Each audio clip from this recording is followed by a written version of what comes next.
Sylvia Sessions was Joseph Smith's seventh spiritual wife.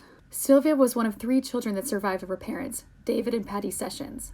We'll hear more about Patty Sessions later.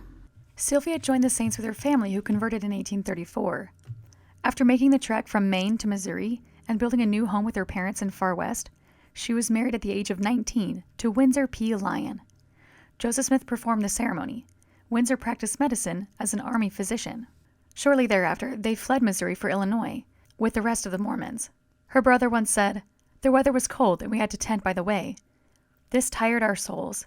When we would pass through towns and villages, they would holler at us and ask us where our old Joe Smith was, or our Mormon God, and where we were going, and threaten us with death, and some they whipped nearly to death.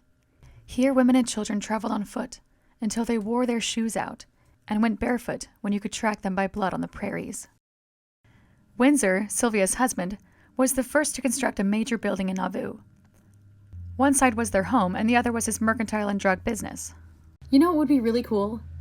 To make an online ex-Mormon tour guide for Nauvoo. Anyway, Sylvia's first child, Marion, was born here. The next year, she had another daughter named Philiphrine. They don't name them like they used to. When Sylvia was 23, she was sealed to Joseph Smith for time only. They were sealed or married in early February of 1842. Also in early February, Emma Smith had a stillborn son. Almost nothing is known about the polyandrous marriage between Joseph Smith and Sylvia Sessions, except for this bombshell that I'm going to drop at the end of this video. We don't know what Windsor's reaction was to Joseph marrying his wife. He might have known about it and even permitted it. We know that Windsor was a faithful saint who accepted Joseph as the prophet. Unfortunately, Sylvia's child Marion died the next month. Her body was brought to Joseph Smith while he was preaching to a large group near the temple. He couldn't save the child, but he did change the topic of his speech to talking about the salvation of children. Also, Mormon sealings are so cruel. This child that Windsor and Sylvia had just lost technically belonged to Joseph Smith in the eternities, not Windsor. Sometime after these events, Windsor was excommunicated for suing his stake president.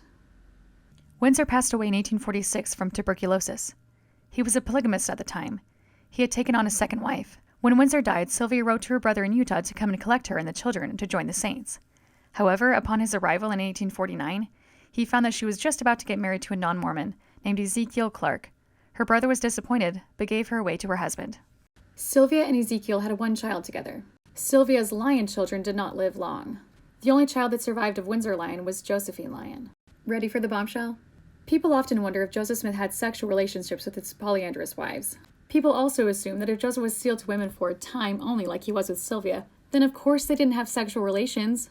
However, Sylvia's daughter Josephine recalls in 1882, "Before she passed away from mortality, she desired to tell me something which she had kept as an entire secret from me and from all others, but which she now desired to communicate to me. She then told me that I was the daughter of the prophet Joseph Smith, she having been sealed to the prophet at the time that her husband, Mr. Lyon, was out of fellowship with the church." DNA evidence actually shows that Josephine was Windsor's daughter, but Sylvia's confession shows that she was being intimate with Windsor and Joseph at the same time. So yeah, there's that.